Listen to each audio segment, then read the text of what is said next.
Welcome back, folks, to Let's Replay Discworld. And when last we left off, we managed to get a transfer tattoo that will pass as a birthmark, and we're on our way to the Temple of Offler, which is probably a terrible idea because it's the Temple of Offler. But before we do that, we are off to the woods because there's an item that we're going to need here pretty soon, provided of course we can actually get the talisman from the Temple of Offler. And it's this crank here. Now it looks quite obvious. It's got a different art style to the wishing well, making it stand out. But how do we get it? With this screwdriver that we've had for ages.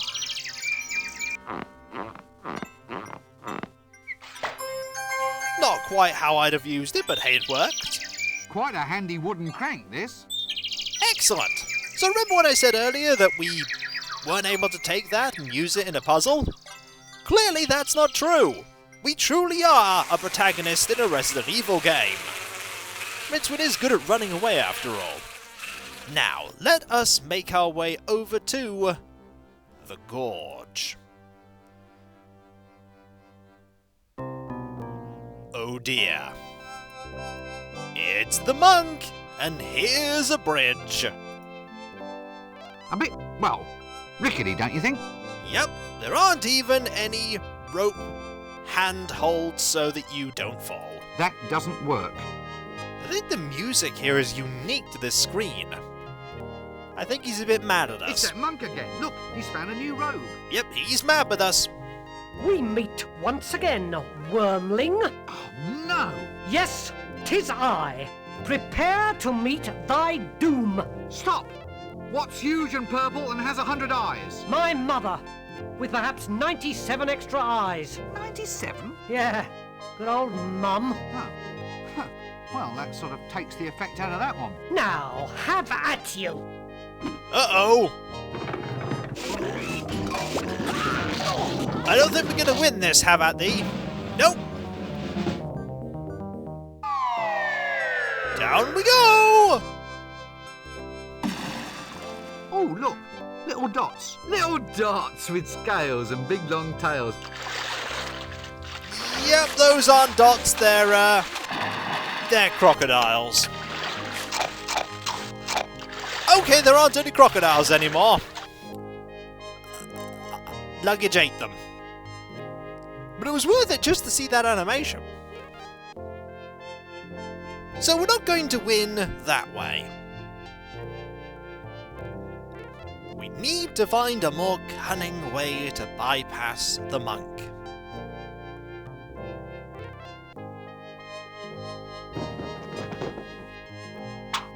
No, we don't need that. Okay, so the actual solution is a fairly obvious one. How can we get over this obstacle? With an insect-ridden magic carpet.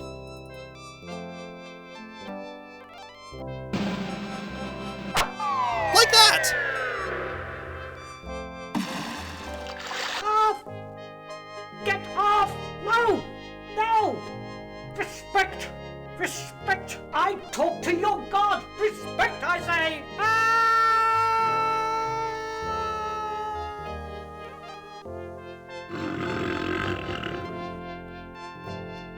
I'm sure he'll be fine?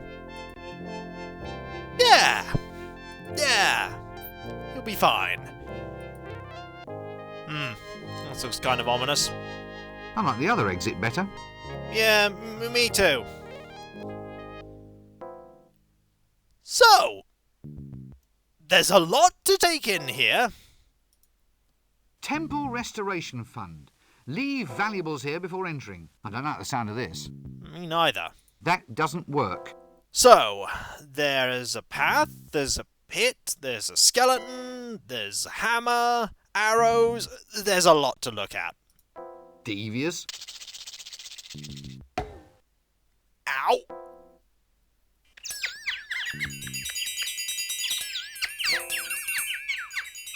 Didn't kill us, though. Did you get the number of that donkey cot? Also, there's a hat. A hat and a whip, so that's what happened to him. Indeed, that is what happened to him, and I'm sure you know who him is in this case. Dastardly. Yep, Devious. yep, Interesting. yes, Diabolical. indeed, Nasty. very. Now that has to hurt. I wonder what happened to those playtesters. Oh dear. So there's the path here. Deadly looking pathway full of traps, pitfalls and tripwires, and the edges need trimming. Shall we try and use it? That doesn't work. Yeah, we can't. The game is not going to let us. However, there's this bandana. Looks like a little Z monogrammed into it. I think I know what that is referencing to. We'll take this. And look at it. They're very comfortable. I think everyone will be wearing them soon. Probably. Now, what we need to do, I think, is tie this around our eyes, because trying to navigate all of this while we can see would kill us. However,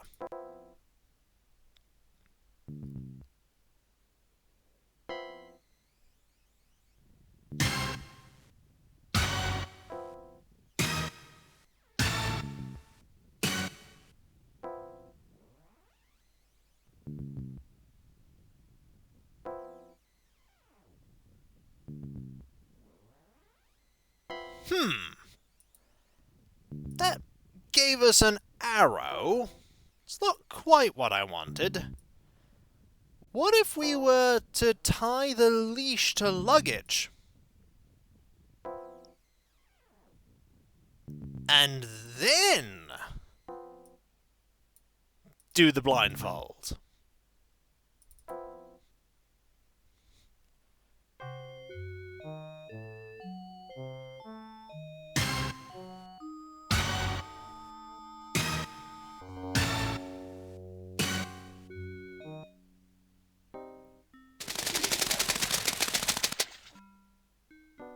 Well, we made it.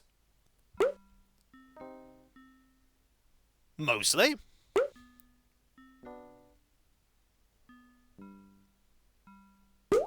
Ooh. So, here we are. There's an Eye of Offler. Looks like the Eye of Offler. There's also sand. The sand is important. This all seems hauntingly familiar. Yeah, it kind of does, doesn't it? Well, if that thing's supposed to be the size of a pigeon's egg, I'd hate to see the pigeon. Yes. Also sand. Well, it's either sand or yet another victim. Now, let's see if we can take this. That doesn't work. Yeah, it's not going to let us take it, because we've all seen this. We know what happens if we try and take that. Doom. That doesn't work. We also can't take the sand, but you know what we can do? We can blatantly steal from a movie. And now we have a sandy pouch. Reminds me of something. Yeah, it sort of does.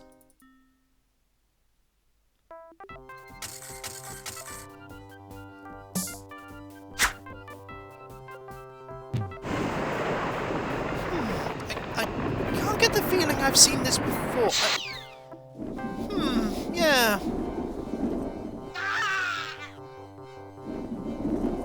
It's just on the tip of my tongue.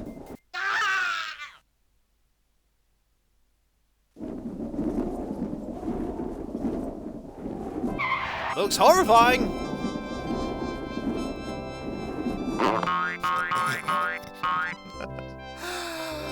Even though it was tiny, it still went over his foot. Well, if that thing's supposed to be the size of a pigeon's egg, I'd hate to see the pigeon. And with that, we have the 5th of the 6 items we need. We only need one more now, and that is the sword. And you know how we get the sword? We get the sword by going to the palace one more time. And using that crank. But how are we going to get into the palace, I hear you ask? We've used all of our ink blots. We've even used the leeches. How could we... Oh! That's how they're gone! I think they might have just given up completely. That's handy. I was about to use the bag, but you can use either the bag or the leeches. Now, let us head over to those racks on the far right of this area and use the crank. It's gonna do something you won't expect. Just gotta wait for luggage. I do love the Temple of Offler scene. It is fantastic. It's there. Right.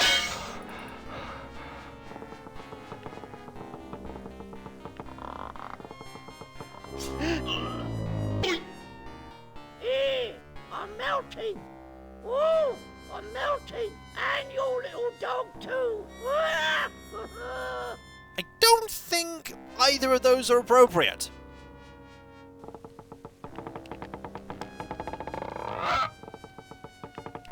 Can we get another sword? Had enough? Oh no, not by a long stretch. And we gave him a reason to crack another pun. Ah! A sword that goes ploink. That sword's out of tune, that is. You want to take it to a dwarf, mate. They know all about tuning up swords. Excellent! We have something. Ah! A sword that goes ploink. Unfortunately, it doesn't go ting. The Torture Master, however, gave us a wonderfully obvious clue, and that is to go and talk to a dwarf. And how many dwarfs do we know? That's right, one. We know precisely one dwarf, and that is Carrot of the City Guard. So, it's off to go and talk to Carrot. I think this might be the first time in the game that Carrot is used to solve a puzzle. Might in fact be the only time. Also, I've no idea how you're meant to know that the sword comes from there. I suppose from getting the crank, but why would you want the crank? This part is a little bit of a stretch. Get it? Because the rack, the stretch... never mind. Hello, how do we fix this? That doesn't work. I suppose you just have to talk to you about it then, probably. Hello. Yes. You're all warriors. Warriors, what am I saying? So, do you know anything about swords? Not me. You can get hurt with swords. I know. Not for a real sword, see? You got to go and get a dwarfish sword. They're the only ones who know how to tune them properly. Tune them, eh? Try the mines if you're looking for dwarves. They'll do you a favour. Right. Any friend of mine's is a friend of theirs. Excellent. Well, I'll just move along then, shall I? Fine. Now that we've done that, we know where the mines are. They're right there. So let's go. This looks a little bit worrying. Lo, behold the majesty of those tall, pointy stone things. And lo, we did, and now they've gone back to being blurry. Ooh, runes. Abandon all hops, ye who enter here, by order of Dwarven Women's Temperance League. Any different runes here? Abandon all hop by order of Dwarven... Nope, they're the same. Oh, well. They told me if I took this job, I'd end up being shafted. Oh, get it? Okay, in we go. Hello, luggage. It's nothing like that fine Dwarven engineering. Actually, this is nothing like fine Dwarven engineering. Who's responsible for building this junk?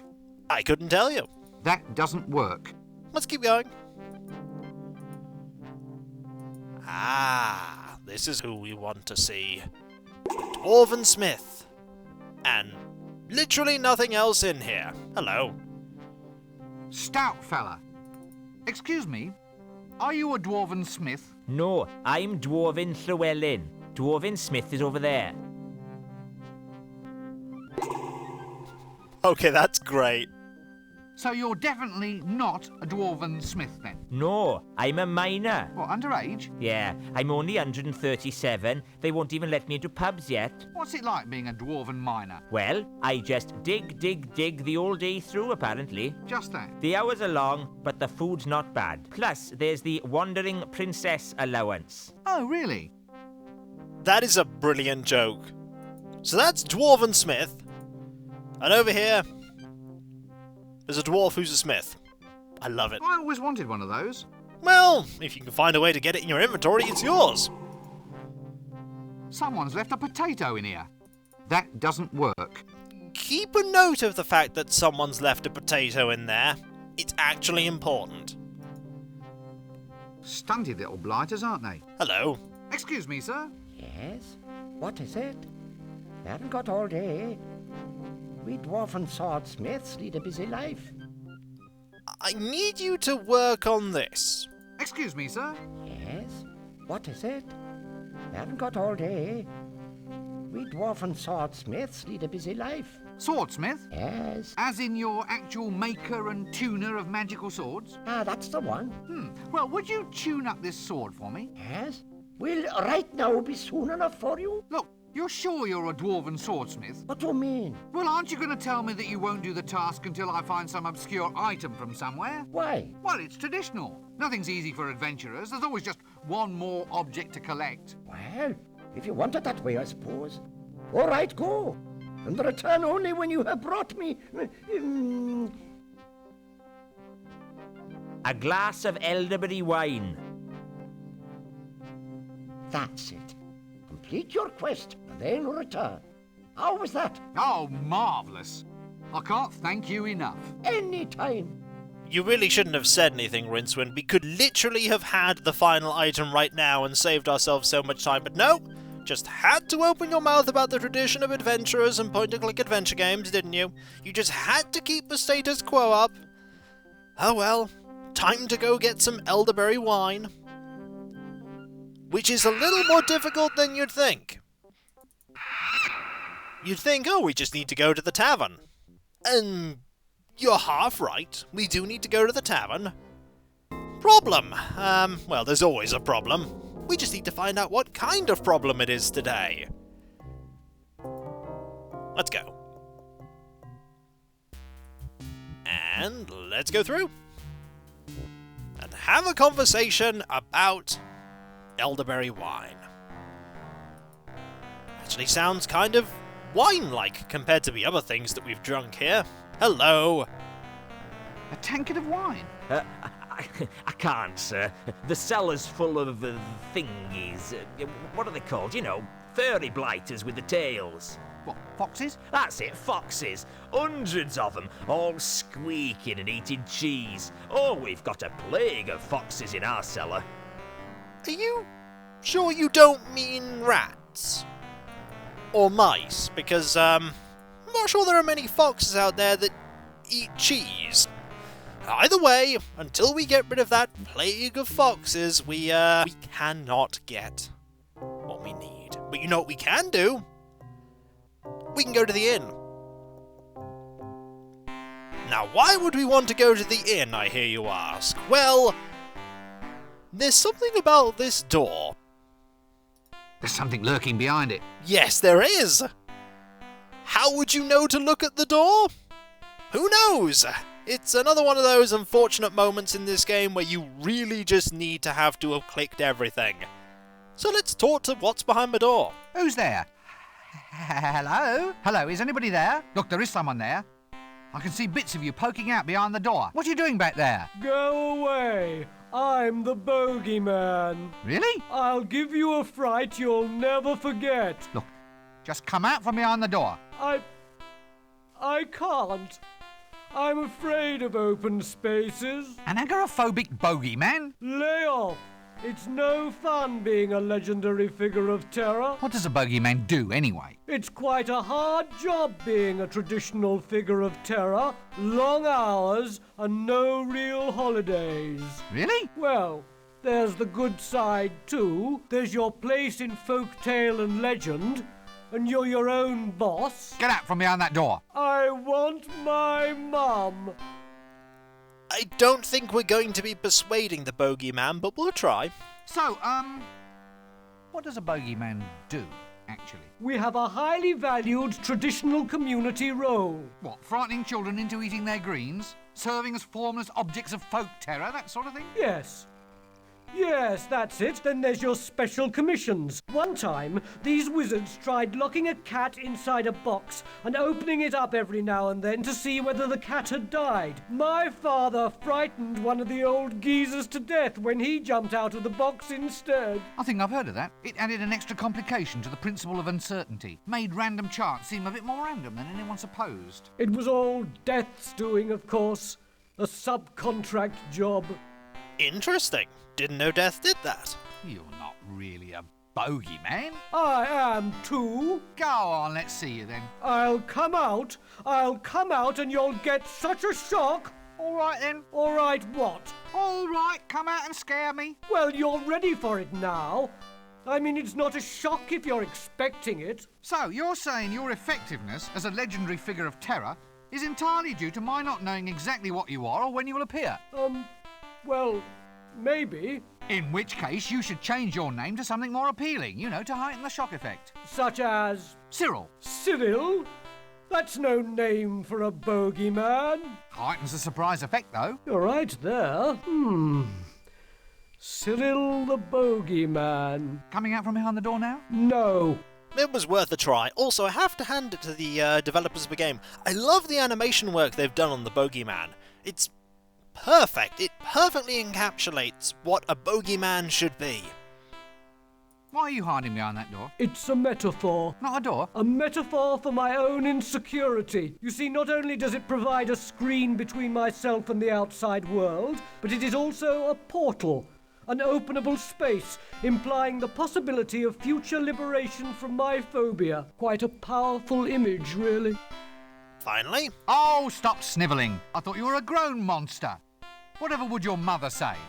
Mother! Oh, Mother! My mother would never take me to the zoo, you know. Really? Would you care to lie on a couch, by the way? Oh, no. The door's quite comfortable, thank you. Anyway, I asked her, and she'd never take me. Have you ever thought of seeing a psychiatrist about this problem? Oh, no. I mean, that's for sick people. Yes, quite. Tell me about your mother. Well, the zoo's important to a young bogeyman, you know. All part of a basic education. It's not easy scaring people, you see. Takes a lifetime of dedication. You have to start small and kind of work up to human beings. As in, terrify some lower orders of life, then shift up to people once you've got the knack. That's it. That's what you have to do. Ah! Well, I think I can help you there. I can find you some foxes. Foxes? Sorry, I meant mice. Anyway, I can find you a few if you like, and you can try scaring those. They're not big mice, are they? I don't think so. I mean, those ones that jump can't bear it when they jump. Well, you just come along and we'll find you some ones that don't jump. Well, it's a good idea, but I'm afraid I just can't leave my door. Oh, good grief. Why? Well, it's a symbol, you see. A representation of my inner belief that I'm not yet ready to face a possibly hostile world. Are you sure you've never been to a psychiatrist? and so, Well, goodbye. we have an objective. We need to get the door off its hinges, and fortunately we have the tool for that. But we'll use it next time. And so, when we come back, folks, we will get that final item. And then, who knows? It's a mystery. Actually, I do know. Not so much a mystery to me, but it may be a mystery to you if you've not seen this game before. Maybe. And so, I'll catch you next time, folks, and I'll see you then. Later.